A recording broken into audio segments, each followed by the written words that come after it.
Assalamualaikum warahmatullahi wabarakatuh. Selamat datang kembali di channel Hikmah Misteri. Dan tentunya masih bersama saya, Mas Nara.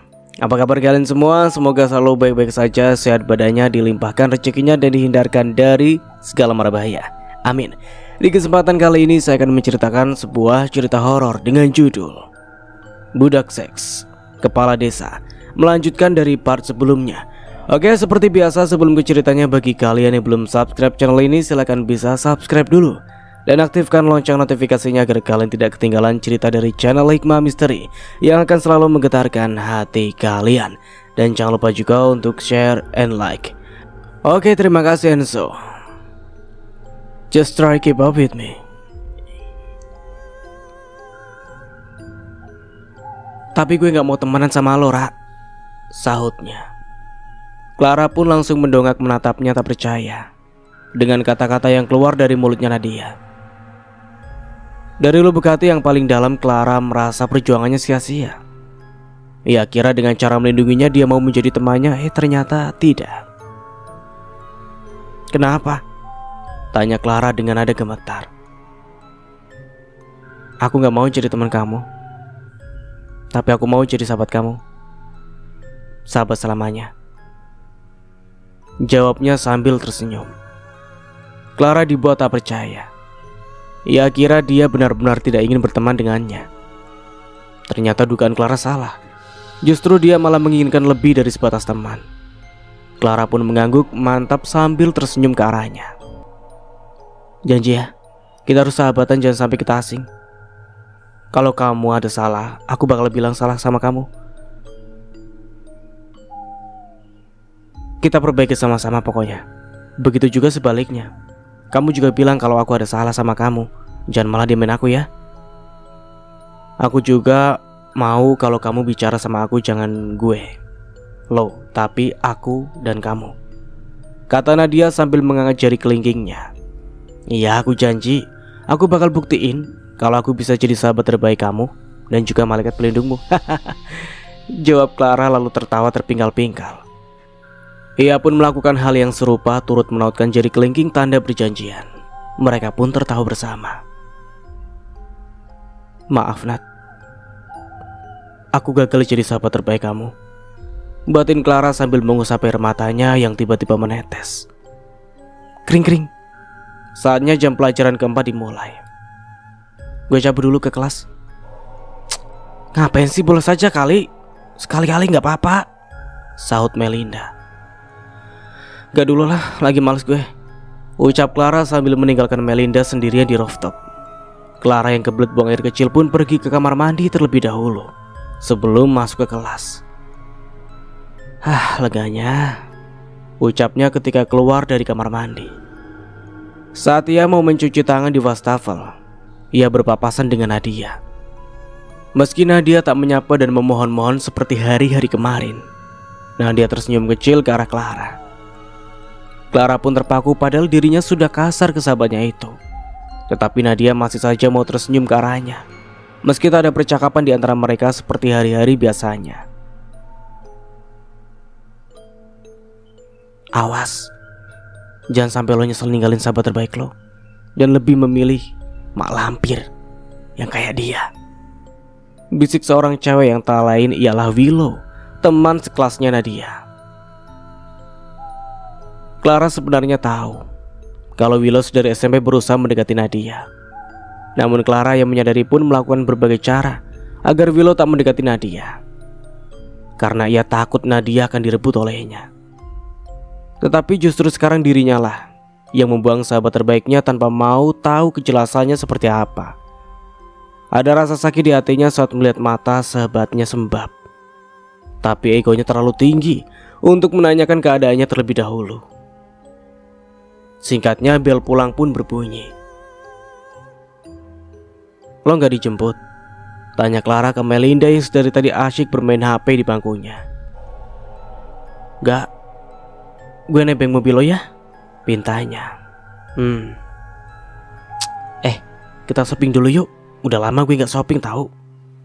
Ajaknya dengan mata berbinar. Mau beli apaan sih lo? Tanya Clara dengan malas. Gue pengen beli tas keluaran terbaru. Cuma ada 2 lo di negara kita, ucapnya antusias. Emang lo udah bawa uangnya? Tanyanya lagi. Wah, udah kok, jawabnya.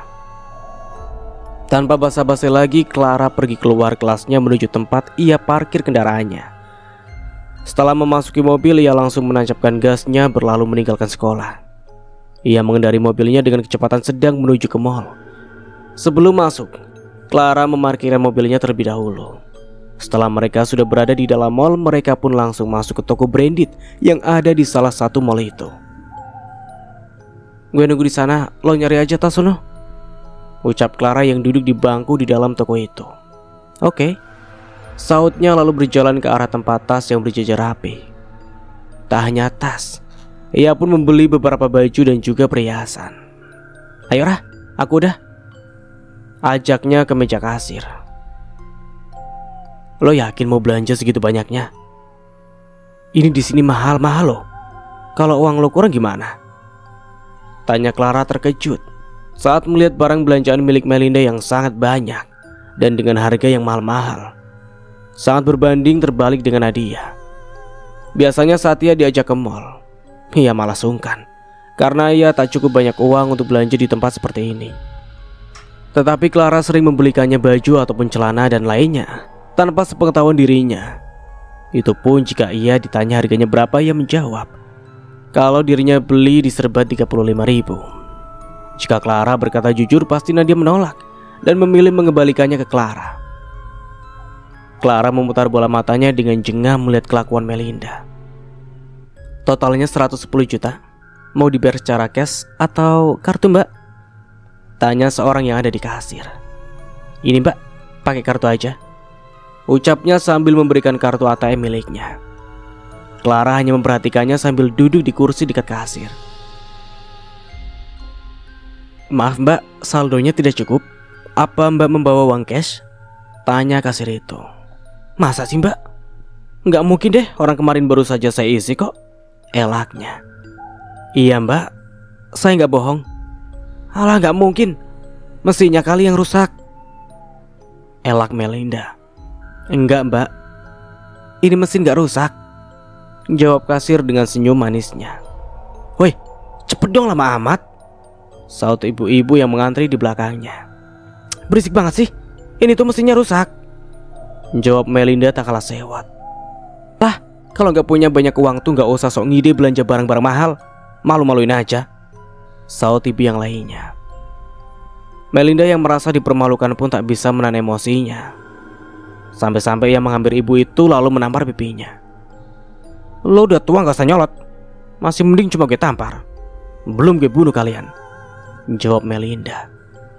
Clara yang mendengar keributan pun mendekatinya. Apa sih Mel ribut-ribut? Tanya Clara menghampiri Melinda yang sedang memarahi ibu-ibu. Itu, ibunya udah tua masih aja nyolot, udah bau tanah juga belagu, jawab Melinda dengan kasar. Astagfirullahaladzim, jaga ucapan kamu nak, ucap ibu itu sambil mengelus dadanya. Mel, jaga ucapan lo ya, gak sopan tau gak? Maaf ya bu, atas kesalahan teman saya, ucap Clara yang muak melihat kelakuan temannya itu. Iya gak apa-apa dek, jawab ibu itu. Ambil belanja lo, kita pulang sekarang, ucap Clara sewot.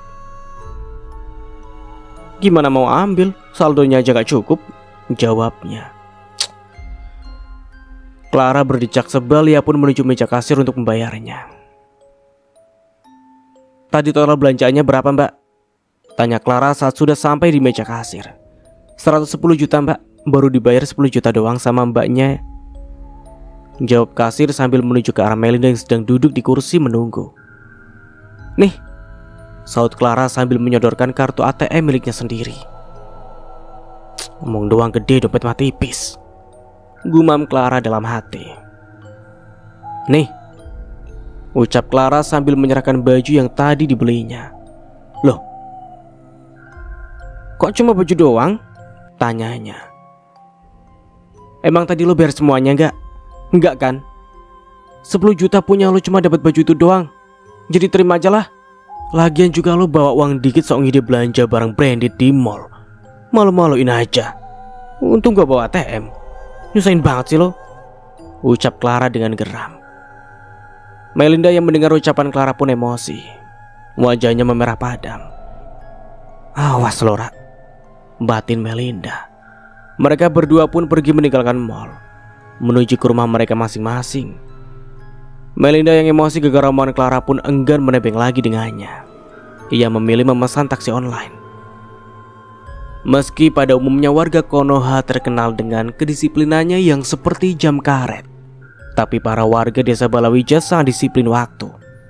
Kini mereka semua sudah berada di tempat yang tak jauh dari gapura desa. Mereka beramai-ramai memegang tambang untuk menarik gapura desa agar roboh dalam sekali tarikan saja. Semuanya sudah siap? Tanya Budi. Sudah Pak, jawab mereka serempak. Oke, mulai, ucap Pak Budi. 1, 2, 3, tarik. Pak Budi memberi aba-aba. Dan ya, dalam sekali tarikan gapura desa berhasil dirobohkan. Semua warga bersorak gembira, bahkan sampai bertepuk tangan.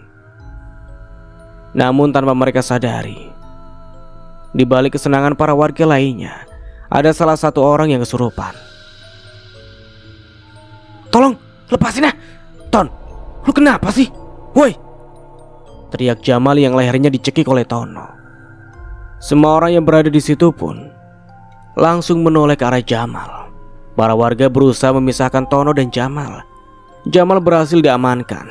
Namun Tono malah semakin mengamuk. Kenapa kalian semua merobohkan rumahku? Hah? Pekik Tono sambil menunjuk-nunjuk satu persatu semua orang yang ada di situ. Bola matanya kini berubah menjadi putih semua. Tono semakin kesetanan. Bahkan ia merusak semua material yang ada di situ. Batu baja dipecahkan menjadi berkeping-keping. Bahkan ia pun sesekali memakannya. Semua warga di situ kalang kabut. Ia bingung mau menghentikannya. Dijegal pun rasanya percuma. Tenaganya begitu kuat. Tapi mereka tak menyerah. Pak Budi, ini kenapa bisa gini Pak? Padahal biasanya juga gak apa-apa, tanya Wira. Saya juga gak tahu kenapa bisa begini Pak. Kemarin malam saya sudah bawakan sesajen kok, jawab Budi berbohong. Sajen? Tanya Wira yang tak paham. Enggak. Udah, sana kamu panggil Ustadz Wir, biar saya urus di sini, pinta Budi. Baik Pak, saut Wira. Budi pun ikut membantu menjegal Tono, tetapi saat Budi berusaha memegang Tono, Tono malah menamparnya. Plak! Jangan sentuh saya, pekiknya. Budi yang tertampar pun terkejut, namun ia harus tetap melawannya. Sebagai kepala desa, ia tak hanya tinggal diam, ia juga harus membantu warganya yang kesusahan. Lagi dan lagi Budi menyentuhnya. Ia mendapat serangan balik dari Tono, entah itu ditendang, tampar, dan juga dicakar. Jangan sentuh saya, najis disentuh orang busuk sepertimu, Budi Wijayanto. Pekiknya membuat semua orang yang di situ pun terkejut dan saling berpandangan satu sama lain. Mereka semua dibuat bingung, apakah ada kaitannya dengan Pak Budi atau tidak. Tetapi yang merasuki tubuh Tono seolah-olah tahu semuanya. Setelah cukup lama akhirnya Pak Ustadz datang. Ia mulai membacakan ayat suci agar Tono bisa tenang dan jin yang merasukinya pun pergi. Tapi di sela-sela pembacaan ayat suci, tiba-tiba Tono mengucapkan, Aku akan pergi, tapi dia harus ikut pergi. Pekiknya sambil menunjuk ke arah Budi yang sedang mengobati luka cakarannya. Budi yang tak paham pun hanya memandangnya bingung. Setelah mengatakan itu, tubuh Tono seketika lemas dan bola matanya kini sudah kembali seperti semula. Air, haus, ucap Tono. Dengan segera mereka mengambilkan segelas air untuknya. Namun sebelum diminum, sang ustadz membacakan beberapa ayat suci. Alhamdulillah, ucap Pak Ustadz. Mereka semua akhirnya bisa bernafas lega. Alhamdulillah, Mas Tono bisa diselamatkan. Kalau begitu saya permisi dulu ya. Pamit Ustadz. Tunggu Pak. cegah Budi sembari merogoh sakunya, lalu ia memberikan 1 lembar uang berwarna biru. "Ini Pak, terima kasih ya Pak udah bantu kami. Maaf, adanya segitu," ucap Budi. Masya Allah, padahal gak usah juga gak apa-apa loh. "Iya tidak apa-apa, uangnya saya terima ya. Terima kasih kembali. Kalau begitu saya pulang dulu. Permisi," pamit Ustadz sambil tersenyum. "Iya Pak, silakan, hati-hati," saut Budi. Kini kegiatan pembangunan gapura desa ditunda untuk sementara waktu. Berbagai macam pertanyaan yang ada di kepala mereka masing-masing ingin sekali mereka tanyakan, namun mereka lebih memilih diam. "Pak, ini gimana? Mau lanjut bikin gapuranya atau tidak?" tanya salah satu warga. "Lanjut Pak, tapi nanti setelah lanjutannya habis duhur. Kalau sekarang tanggung, sudah jam 11," jawab Budi. Setelah menyerahkan selembar uang ke Ustadz, Budi duduk sambil melamun di bawah pohon dekat gapura desa yang langsung melihat ke arah hutan. Tiba-tiba ada seorang cewek yang berlari masuk ke dalam hutan tanpa menggunakan busana.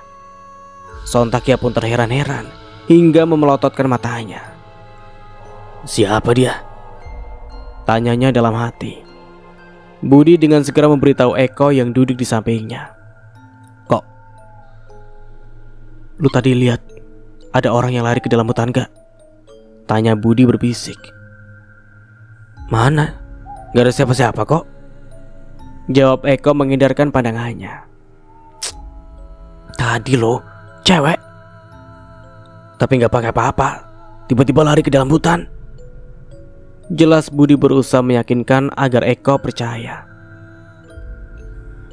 "Alah, halusinasi doang kali Pak," elak Eko. "Gue bener-bener lihat tadi." Mana? Buktinya aja gak ada. Lagian juga siapa sih yang di sini gila sampai segitunya? Kalaupun warga desa sini ya pasti ngelewatin gapura ini dong, ucap Eko menyangkal omongan Budi.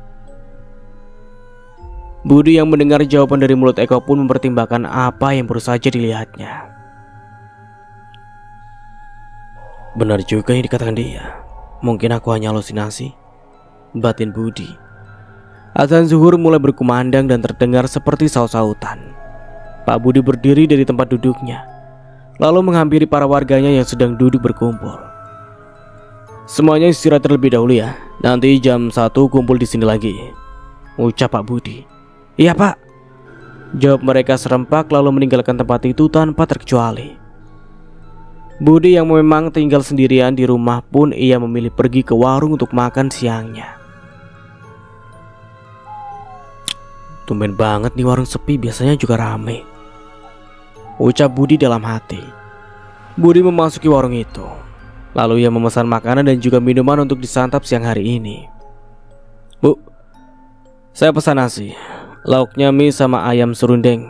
Minumnya teh hangat ya Bu," pesan Budi ke pemilik warung itu, yaitu Bu Tija. Tidak ada jawaban dari Bu Tija, tetapi ia langsung mengambilkan makanan dan minuman untuknya. Saat ia melihat wajahnya juga terlihat pucat pasi, namun ia tak mempedulikannya. Ia memilih untuk bermain ponselnya sembari menunggu pesanannya datang. Tak lama kemudian pesanan Budi sudah diantarkan dan siap untuk disantap.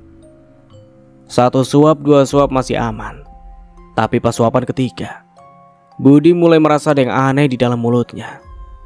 Ia pun meraba menggunakan tangannya. Saat ia tarik, ternyata gumpalan rambut. Budi sangat terkejut. Sontak ia memuntahkan seluruh isi dalam perutnya itu. Saat melihat makanan yang ada di piringnya, seketika makanannya berubah menjadi cacing dan belatung, dan minumannya pun menjadi darah. Kepalanya langsung berdenyut nyeri. Sudah cukup pusing ia memikirkan kejadian janggal seperti ini. Ia pun mengambil uang di dompetnya lalu buru-buru meninggalkan warung itu. Saat ia berhenti di depan sebuah rumah, tiba-tiba warung yang tadi ia singgahi lenyap seketika. Tubuhnya pun merasa lemas, penglihatannya juga semakin kabur dan menghitam. Bu Tija yang sedang asik mengobrol dengan Sabto pun terheran saat melihat ke depan warungnya. Pasalnya ia melihat ada seorang lelaki yang dikenalnya, tetapi tidak langsung masuk ke dalam warung, malah dudukan bersender di pembatas jalan. Tok, itu kayaknya Pak Budi. Tumben banget gak langsung masuk aja. Samperin sana, kata Butija tiba-tiba. Sontak Sabto menoleh ke arah luar. Lah, iya Bu, itu Pak Budi. Ngapain di luar? Tanya Sabto. Gak tahu, samperin sana, pinta Butija. Bukannya mendekat ke arah Budi. Sabto lebih memilih menanyai di tempat di mana ia duduk tanpa langsung mengeceknya. Pak Budi, ngapain duduk di depan warung gitu Pak? Sini masuk aja. Biasanya juga langsung masuk, ucap Sabto yang biasa makan bersama Budi di warung Butija. Tak ada sautan dari Budi. Butija jadi geram karena Sabto tidak menyamperin. Samperin aja toh, siapa tahu dia lagi melamun. Jadi gak dengar, sahut Butija. Sabto yang merasa aneh turut mengikuti penuturan Butija. Karena Pak Budi tak kunjung menyahut ucapannya.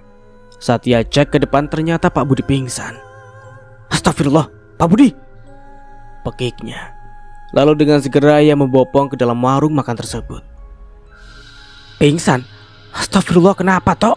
Kenapa bisa pingsan Pak Budinya? Tanya Butija panik. Gak tahu Bu. Bu, ada minyak angin gak? Kalau ada minta dulu dikit Bu, biar Pak Budi siuman. Ada Tok, sebentar saya ambil dulu ya. Astagfirullah Pak, kenapa bisa gini? Sebenarnya apa yang terjadi sih? Batin Sabto. Ini Tok, saya bikinin teh hangat dulu, ucap Butija sambil menyerahkan minyak angin ke Sabto. Iya Bu, terima kasih. Sabto langsung mengoleskan minyak angin di hidung Pak Budi. Tak lama kemudian Pak Budi pun siuman. Alhamdulillah, ucap Sabto dan Butija bersamaan. Ini Pak, minum dulu. Tita Sabto memberikan segelas teh hangat yang sudah disajikan. Makasih, sahut Budi mengambil segelas teh lalu meminumnya. Kok saya ada di sini? Apa yang terjadi? Tanya Budi kebingungan sambil berusaha mengingat kejadian sebelumnya. Gak tahu, tiba-tiba kamu duduk selonjoran di depan warung saya sambil lihat ke lahan kosong itu. Terus kamu ditanyain sama Sabto gak jawab-jawab. Pas disamperin rupanya kamu pingsan. Sebenarnya kamu kenapa Bud? Sampai pingsan sambil duduk itu? Jawab Butija. Gak tahu Bu, saya gak ingat semua. Tapi tadi seingat saya ke warung ini, tapi warungnya ada di seberang sana. Terus gak tahu tiba-tiba saya ada di sini. Jelas Budi sambil menunjukkan lahan kosong itu. Astagfirullahaladzim, kayaknya ada yang guna-guna bapak sih, sahut Sabto. Ih, yang bener aja kamu kalau ngomong Tok, ucap Butija tak setuju dengan ucapan Sabto. Ya kan siapa tahu Bu. Udah, mending makan dulu. Ini punya kamu, ucap Butija sembari menyerahkan sepiring makanan ke Budi. Makasih Bu, ucap Budi menerima piring itu. Butija hanya mengangguk-anggukan kepalanya. Mereka berdua melanjutkan makannya yang sempat tertunda. 20 menit kemudian, Sabto dan Pak Budi sudah selesai makan makanannya. Lalu ia berjalan beriringan ke gapura desa tadi. Pak Budi yakin mau ikut gotong royong Pak? Tanya Sabto yang mengkhawatirkan kondisinya. Iya Toh, kenapa? Tanya Budi kembali. Gak apa-apa Pak, mending Bapak beristirahat aja deh di rumah, biar pulih dulu, daripada nanti terjadi hal yang tidak diinginkan Pak. Mending besok aja Pak, kalau mau bantuinya, jawab Sabto. Yaudah saya pulang dulu, mau istirahat. Nanti tolong sampaikan ke yang lainnya ya, saya tidak bisa hadir, lagi gak enak badan. Dilanjut aja bangunannya, pesan Budi ke Sabto. Baik Pak, nanti saya sampaikan. Lekas membaik ya Pak, ucap Sabto. Iya. Lalu Budi pun berjalan berbalik ke arah rumahnya. Badannya sangat lemas, ia ingin segera beristirahat. Untung saja ia menuruti ucapan Sabto. Kalau tidak, mungkin ia akan jatuh pingsan lagi yang kedua kalinya. Loh, kok belum mulai? Tanya Sabto saat sudah sampai di gapura. Belum Tok, kita lagi nunggu Pak Budi, jawab Wira seadanya. Oh, ayo mulai aja, Kebetulan tadi Pak Budi pesan, katanya suruh lanjutin pembangunannya aja, dia izin pulang, lagi nggak enak badan katanya, ucap Sabto menyampaikan pesan dari Pak Budi. Warga yang mendengarnya pun paham, lalu mereka melanjutkan pekerjaannya yang tertunda beberapa jam yang lalu. Setelah mengatakan itu, tiba-tiba Eko mendekati Sabto yang sedang mengaduk semen lalu bertanya,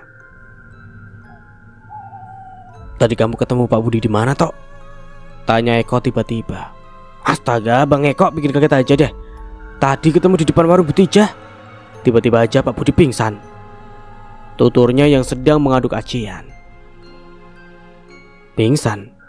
tanya Eko tak yakin. "Iya pingsan, aku juga nggak tahu sih." "Pak Budi pingsan kenapa?" jawab Sabto.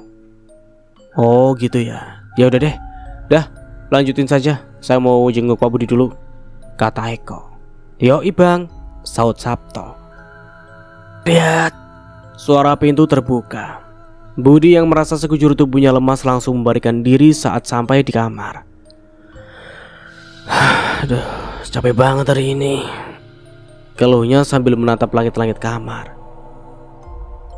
Ia pun teringat video rekaman tempo hari ketika Nadia sempat bermandi di kamar mandi miliknya. Buru-buru ia mengecek ponselnya lalu memutar videonya. Dari mulai masuk kamar mandi sampai keluar kamar mandi, ia dapat melihat dengan jelas lekukan tubuh Nadia. Ia bangkit dari tidurnya lalu segera memuaskan nafsunya. Pintu kamar yang masih terbuka. Ia merasa ada yang terus menatapnya sedari tadi. Tadi sangka-sangka Nadia berdiri di depan pintu sambil menatapnya lekat. Ia kaget sekaligus senang. Buru-buru ia menghentikan aktivitasnya. Lalu ia beranjak dari tidurnya menghampiri Nadia yang di ambang pintu. "Kenapa berdiri di situ terus sayang? Lain kali langsung masuk aja gak apa-apa ya?" tanya Budi dengan nafsu yang memburu. Ia membelai pelan pipi Nadia sambil menuntun Nadia masuk dalam kamarnya, lalu mengunci pintu. "Kamu cantik sekali hari ini sayang," puji Budi sambil menatap nanar lekukan tubuh indah Nadia yang kini ada di sampingnya. "Aku lagi pengen sayang. Emang kamu gak pengen?" tanya Budi tepat di telinganya Nadia. Nadia pun tak menjawab, hanya menganggukkan kepalanya dengan mantap. "Bagus. Ayo sayang, kita langsung mulai saja," ucap Budi menggoda penuh nafsu. Mereka melakukan hubungan intim di kamar Budi tanpa ada satu orang pun yang tahu. Dilihatnya wajah Nadia lekat-lekat. Budi menyadari ada yang beda darinya. Biasanya Nadia akan menolak jika diajaknya, tetapi kali ini ia hanya patuh mengikuti omongan Budi. Wajahnya pun terlihat pucat dan tubuhnya sangat dingin, tetapi Budi tak mempedulikan hal itu.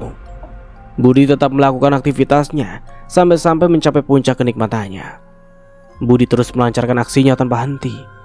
Berkali-kali ia mengeluarkannya di dalam. Saat Budi sudah puas, ia segera menghentikan aktivitasnya. Tubuhnya pun terasa lemas karena aksi pergulatan panas yang ia lakukan saat ini. Terima kasih ya sayang," ucapnya lemas sambil mengusap pipi Nadia lembut, lalu tersenyum ke arahnya. Budi yang kelelahan pun memejamkan matanya. Kini hanya ada Budi dan Nadia di dalam kamar yang tertidur tanpa mengenakan busana. Namun, saat Budi memejamkan mata, lama-lama ia merasa jika ada yang bermain dengan di bagian intimnya. Budi yang mendapat perlakuan seperti itu pun mendesah hebat hingga sampai tubuhnya menggelinjang. Sayang, enak sekali. Coba aja setiap hari kamu gini. Pasti aku gak tega bunuh kamu sayang," racau Budi sambil memejamkan matanya menikmati. Namun, seketika ia pun terbingung dengan ucapannya yang barusan dilontarkannya.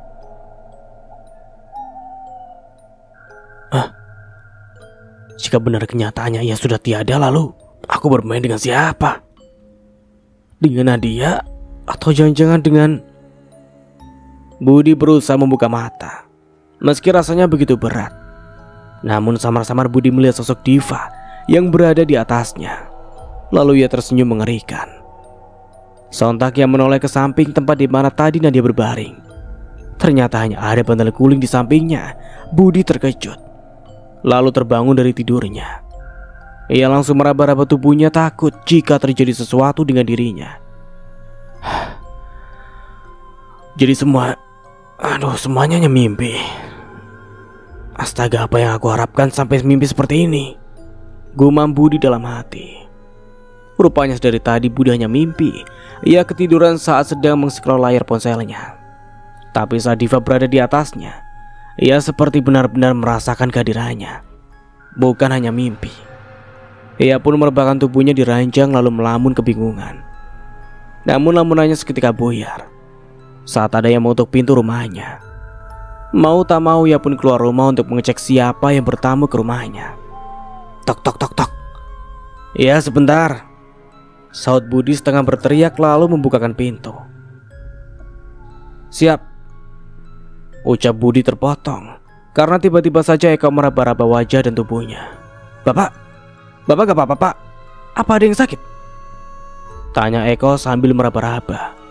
Budi yang bingung dengan sikapnya pun memegang tangan Eko agar ia menghentikan aksinya. Ah, kamu ini apa-apaan sih? Lagian juga siapa yang sakit, ha? Tanya Budi berkacak pinggang dengan nada gak tinggi. Ya kata bapak lah, kan bapak sendiri tadi yang bilang ke Sabto kalau bapak habis pingsan. Jadi saya langsung ke sini, jawab Eko.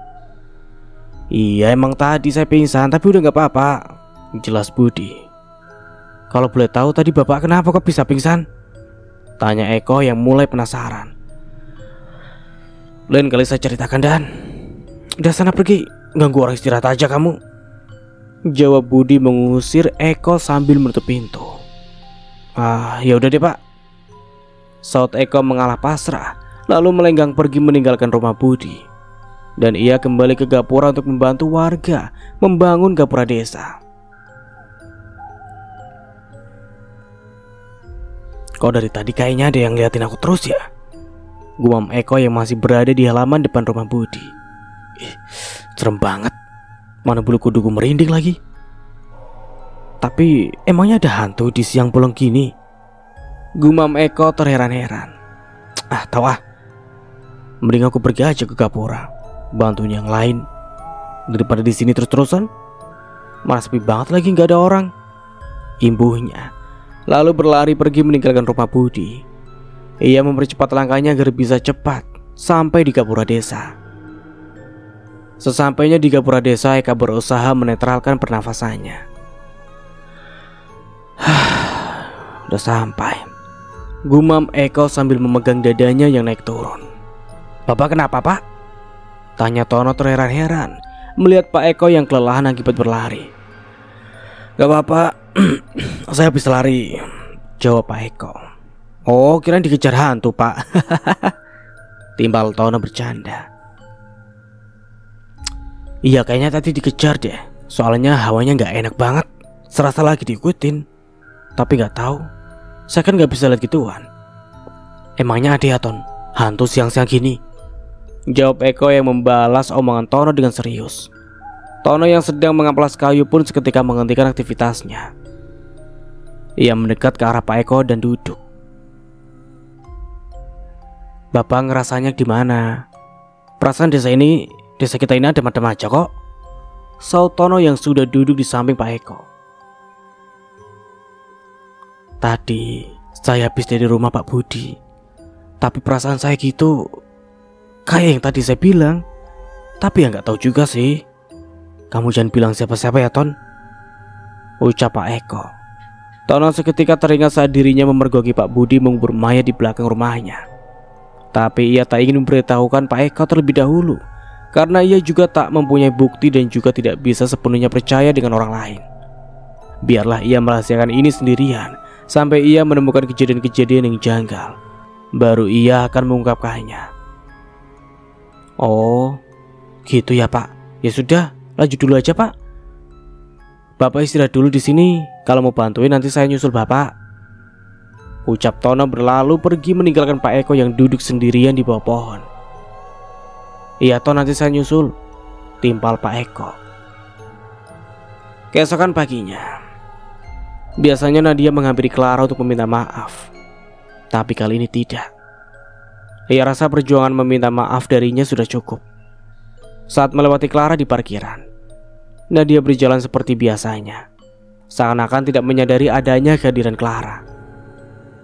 "Will, bareng yuk," ajak Nadia menghampiri Willow yang baru memarkirkan motornya. Nat, baru datang ya?" tanya Willow basa-basi. "Iya nih, yaudah yuk ke kelas, keburu bel masuk," ajak Nadia. Willow hanya tersenyum lalu merangkul Nadia. Tanpa Nadia sadari, Willow tersenyum mengejek ke arah Clara yang sedari tadi menatapnya. Jujur, Clara iri sahabatnya sudah tak lagi bersama, tapi dirinya sendiri yang membuat sahabatnya itu pergi dan lebih memilih berteman dengan manusia ular. "Lo iri lihat mereka?" tanya Melinda yang baru saja datang. "Enggak, gue lagi nungguin lo," jawab Clara berbohong. "Oh, kirain. Ya udah sih, kalau lo masih pengen temenan sama dia ya temenan aja. Lagian juga gue gak ngelarang kok," ucap Melinda tiba-tiba yang membuat Clara kepikiran. Entah kenapa saat bersahabat dengan Melinda ia seperti tidak dianggap sebagai sahabatnya. Justru ia merasa bahwa dirinya diperalat Melinda. Tapi segera ia tepis pikiran buruk tentang sahabat barunya itu. Ia berpikir mungkin saat ini Melinda sedang cemburu. "Nggak mungkin lah aku ninggalin sahabatku yang cantik ini," ucap Clara ke Melinda sambil merangkul pundaknya, lalu berjalan beriringan ke kelas. Melinda hanya membalas dengan senyumannya, namun seperti memiliki arti tersendiri. Clara juga tak paham arti dari senyumannya itu. Terlihat manis, tapi juga sinis. Pelajaran berjalan lancar seperti hari-hari biasanya sampai jam pelajaran berakhir. "Ra, gue nebeng ya," pinta Melinda saat sudah sampai di parkiran. Katanya ortu lu tajir, kenapa gak suruh aja supir pribadi lo buat jemput?" saut Clara yang mulai malas karena setiap hari harus mengantar Melinda pulang terlebih dahulu, padahal arahnya berlawanan. "Lo ini kayak gak tahu ortu gue aja. Mereka tuh super sibuk, jadi ya supirnya mereka pakai sendiri. Lah gue cuma dikasih duit doang," jawabnya. "Ya udah lo pesen taksi aja sono," titah Clara dengan ketus. Lo gak asik banget sama sahabat sendiri aja gini. Pantesan dia gak betah," gumamnya yang masih terdengar oleh Clara. "Ngomong apa lo barusan?" tanya Clara yang mulai tersulut emosi. "Hah? Apa gak ada yang ngomong-ngomong juga?" elaknya. Clara yang tampil pusing langsung memasuki mobil. Baru saja ia menyalakan mesin, Melinda menggedor-gedor kaca mobilnya. "Tok tok tok. Ra, please dong Ra, gue nebeng, gue traktir makan dulu deh abis ini," ucapnya. Clara pun berpikir, ada untungnya juga Melinda mentraktirnya makan, bisa menghemat uang pengeluaran Clara bulan ini. Meski orang tuanya Clara tajir, Clara bukan tipe orang yang suka mengeburkan uang untuk keperluan yang tidak penting. Lebih baik ia tabung uangnya. "Bener lo mau traktir gue? Bukan gue yang bayar kan?" tanya Clara yang trauma dengan kejadian saat di mall kala itu. "Iya, tapi gue nebeng." "Oke deh, gini dong ada timbal baliknya," ucap Clara yang membuatnya memutar bola matanya jengah. "Let's go, kita ke kafe," ucap Clara bersemangat. Kafe? Gak salah dengar gue?" tanyanya memastikan. "Iyalah, kenapa emang? Lo takut duit lo gak cukup?" tanya Clara. Gak gitu. Cukup kok kayaknya." Ya udah. Ia melajukan mobilnya dengan kecepatan sedang membelah jalanan di kota ini. Cafe Changsua dengan tema anime membuat siapapun tertarik melihatnya. Banyak spot foto dan gazebo juga di dalamnya. Tak hanya perkumpulan para muda-mudi di sini, juga banyak yang menyediakan tempat lesehan untuk berkumpul keluarga maupun menyewa acara-acara tertentu. Kalau uang gue gak cukup gimana ini? Masa gue traktir malah minjem uangnya dia sih? Kan lucu ya. Mana dia ngajakin ke kafe lagi. Gue pikir ke rumah Padang kek, atau warteg kek. Sial banget deh gue. Batinnya cemas. Udah sampai, ayo turun, ajak Clara bersemangat. "Ayo Mel, lu kenapa sih tiba-tiba bengong gini?" tanyanya memastikan. "Iya gak apa-apa kok, ayo." Mereka berdua masuk ke dalam kafe itu. Setelah mencari tempat yang pas, ia memilih tempat duduk yang tepatnya di bawah pohon, memberi kesan sejuk saat sore-sore seperti ini. "Pelayan," panggil Clara. "Iya kak, silakan. Mau pesan apa?" ucap pelayan itu. "Lo mau pesan apa, Mel?" "Samain aja." "Oke mbak, saya pesan mie ramen carbonara 2, spaghetti bolognese 1, kopi americano 2, sama kentang gorengnya 1. "Baik, saya ulangi lagi ya kak. Mie ramen carbonara 2, spaghetti bolognese 1, kopi americano 2, kentang goreng 1. Silakan ditunggu ya kak," ucapnya lalu pergi. Gila loh, yang bener pesennya banyak begitu. Yang mau habisin siapa, buset? Tanya Melinda panik. Sebenarnya bukan panik karena takut tidak ada yang menghabiskan, karena ia sendiri pun aslinya lapar. Tapi ia takut uangnya tidak cukup.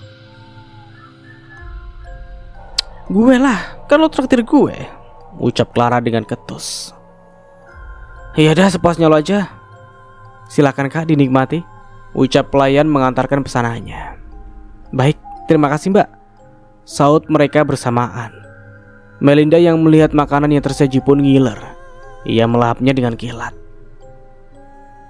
Pantas lo ngajak ke sini. Ternyata rasanya emang gak bisa diragukan lagi," ucapnya.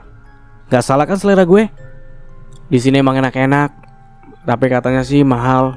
Jadi berhubung lo traktir gue, ya gue ajak lo ke sini. Hitung-hitung gue lagi ngirit uang." ucap Clara sambil cengengesan. Melinda yang sedang makan pun tersedak mendengar penuturan dari mulut Clara. Dengan segera Clara memberinya minum. "Makasih. Kalau makan hati-hati biar gak tersedak lagi," ucap Clara khawatir. Lalu ia melanjutkan makannya. Sial, gimana gue gak tersedak? Lihat hati mau manfaatin Clara, malah dia yang manfaatin gue. Langsung habis nih duit gue kalau gini terus, umpatnya dalam hati. Setelah selesai makan, Clara bersendawa lalu menyenderkan tubuhnya di kursi. Kenyangnya, gumam Clara sambil mengelus perut yang kini terlihat buncit akibat kebanyakan makan. "Gue ke kamar mandi dulu," pamit Clara. Tak lama kemudian pelayannya menghampiri meja. "Permisi kak, totalnya jadi 470 ya kak. Mau dibayar cash atau pakai kartu?" tanya pelayannya. "Hah? Ya bener aja dong mbak," pekik Melinda yang membuat semua orang di situ menatapnya dengan sinis karena sudah membuat keributan. "Iya kak, benar. Silakan bisa dicek," ucap pelayan sambil menyerahkan notanya ke Melinda. Astaga, Clara bener-bener loh ya. Mana gue cuma bawa uang 100.000 lagi. Itu pun tadi udah buat jajan di kantin. Sisa 70.000. Batinnya bingung. "Mbak, gini aja deh. Sebenarnya tadi yang ngajakin makan di sini teman saya. Tapi berhubung dia lagi di kamar mandi, saya bayar 70.000-nya. Atau gimana mbak? ATM saya juga ketinggalan di rumah. Nanti saya kesini habis ganti baju. Ini kartu nama sama nomor handphone saya mbak. Kalau jam 10 belum kesini, telepon aja," ucapnya sambil menyerahkan uang dan kartu nama miliknya. Untung pelayannya baik. Mungkin ia memaklumi karena mereka masih memakai seragam sekolah. "Ya udah mbak, nanti malam saya tunggu sampai jam 10 ya," ucap pelayan itu lalu pergi. Akhirnya ia bisa bernafas lega. "Ayo, udah pulang," ajak Clara yang baru selesai balik dari kamar mandi. Melinda terlihat dongkol menatap wajah Clara yang sok polos itu. Saat sampai di depan rumah yang megah, Melinda turun dari mobil. Namun ia tak kunjung masuk menunggu Clara pergi terlebih dahulu. "Rumah lo gelap banget dah. Pada kemana emang?" tanya Clara penasaran. "Paling lagi pada dinas, belum pada pulang," jawab Melinda asal. "Oh ya sudah, sana masuk. Gue tungguin," ucapnya. "Gak usah, lo pulang dulu aja gak apa-apa." "Bener?" tanyanya memastikan. "Iya beneran, aman kok. Udah terbiasa gue," jawab Melinda. "Ya udah deh, gue balik dulu ya. Bye." "Bye." Setelah mobil Clara sudah tak terlihat, Melinda buru-buru masuk ke gang samping rumah besar itu, karena rumah aslinya tepat berada di belakang rumah itu. Sialan lo Clara, habis duit gue. Mau cari kemana coba gua uang segitu? Gumam Melinda sambil berjalan menjauh dari depan rumah yang tadi ia turun. Entah ia pun tidak tahu itu rumah siapa. Sekarang ia hidup sebatang kara sebab ia anak yatim piatu. Nenek dan kakeknya juga sudah pada meninggal sejak ia masih kecil, sedangkan orang tuanya sudah meninggal sejak 3 tahun yang lalu. Ia mencukupi kebutuhan diri sendiri dengan cara berdagang aneka makanan ringan yang ia titipkan di warung-warung. Terkadang ia juga membantu tetangganya lalu ia mendapat upah. Namun, malam harinya ia menjadi pemandu karaoke. Ia tak berani melakukan hal yang lebih, hanya menemani orang-orang yang bersenang-senang dan menyanyi. Malam ini ia dapat job di perempatan kota. Ia berjalan kaki menuju Pantura. Karena ia tinggal di perumahan yang jauh dari Pantura, jadi tidak ada ojek menuju ke tempat itu. Malam ini ia menggunakan tank top, crop top, dan juga rok mini sepaha. Dan tak lupa pula ia baluti dengan kemeja putih yang tipis. Tak biasanya malam ini banyak orang nongkrong. Mereka nongkrong di area komplek perumahan yang tak jauh dari rumahnya. Ia pun menjadi tontonan gratis para lelaki. Dengan langkah cepat ia menjauh dari segerombolan pria yang nongkrong. Saat ia sedang berjalan, ia dihadang oleh beberapa pria. Mau kemana cantik? Godanya sambil mengusap lembut pipi Melinda. Sontak ia pun menepisnya perlahan. Ia berjalan mundur ke belakang. Namun sialnya menabrak tubuh seseorang pria yang berdiri mengepung dirinya. Gak usah sok jual mahal deh. Palingan ini juga lagi OTW mau jual diri kan? Ucap salah satu pria itu. Mau kemana? Kamu gak bisa lari dari kita karena sudah kita kepung. Kata seseorang yang tadi ditabrak oleh Melinda. Pergi kalian, atau aku teriak. Melinda berusaha mengancam, tapi ancamannya itu tak membuat mereka berkutik sama sekali. Bukannya mereka pergi, mereka malah menertawakannya. Teriak saja sampai pita suaramu putus. Aku yakin kau warga sini, pasti tahu daerah sini. Ucapnya. Melinda mengedarkan pandangannya ke sekitar. Sialnya, ia baru menyadari kalau dirinya dihadang oleh segerombolan pria saat masih berada di komplek perumahannya yang masih banyak lahan kosong. Jadi jarang ada orang lalu lalang malam-malam begini. Mereka mulai menyeret paksa tubuh Melinda yang mau dibawa ke semak-semak. Sebisa mungkin Melinda berteriak, meski rasanya tak mungkin ia akan bisa selamat malam ini juga. Tolong, tolong, tolong aku, pekik Melinda dengan keras. Oke, kita beralih ke Budi lagi. Krok krok krok. Suara perut Budi yang terus berbunyi keroncongan minta diisi, hingga ia yang sedang enak-enak tidur terbangun. Jam berapa sih ini? Tanyanya pada diri sendiri. Baru jam 6:30 malam. Lebih baik aku mencari makan dulu sebelum terlalu larut malam ya. Gumamnya lalu beranjak pergi dari tempat tidur. Hanya mencuci muka dan minum segelas air putih, lalu ia menyisir rambutnya yang berantakan. Diambilnya kunci motor miliknya yang ia gantung di samping pintu. Setelah memutar-mutar mencari makanan, ia berhenti di warung makan Indomie yang tak jauh dari komplek perumahan yang terlihat sangat sepi penduduknya. Ia memakan makanannya dengan khidmat, tetapi saat makanannya tinggal setengah, ia melihat keributan di jalan komplek yang sepi itu. Meski ia sudah berumur, penglihatannya masih sangat tajam. Buru-buru ia pergi membayar lalu menghampiri keributan yang terjadi. Totalnya berapa bu? 25.000 mas. Ini bu uangnya, kembaliannya ambil aja, ucap Budi saat menyerahkan uangnya yang berwarna hijau dan ungu. Lalu ia bergegas pergi meninggalkan warung makan itu. Mas, ini kembaliannya, ucap penjual itu sambil mengejar Budi. Ambil aja bu, saut Budi yang sudah melanjutkan motornya menjauhi dari warung itu.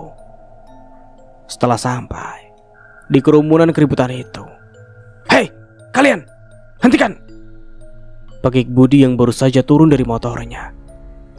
Wah, ada yang sok jagoan nih, ucap pria itu yang menjadi ketuanya. Sikat bos, saut anak buahnya. Ketuanya itu tersenyum tipis meremehkan Budi. Tanpa aba-aba, anak buahnya menyerang Budi membabi buta, sedangkan ketuanya hanya berdiri memperhatikan anak buahnya yang berkelahi. Tak diragukan lagi, Budi menggunakan seluruh skill bela dirinya. Ia cukup ahli dalam berkelahi, meski jumlahnya tak seimbang, tapi dirinya mampu mengalahkan segerombolan preman itu.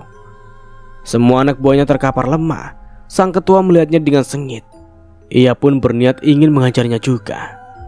Dan sampai di sini dulu ceritanya. Nantikan kelanjutan ceritanya di part berikutnya. Dari saya mohon maaf bila ada salah kata atau dalam penyampaian cerita. Akhir kata, wassalamualaikum warahmatullahi wabarakatuh. Sampai jumpa di video berikutnya.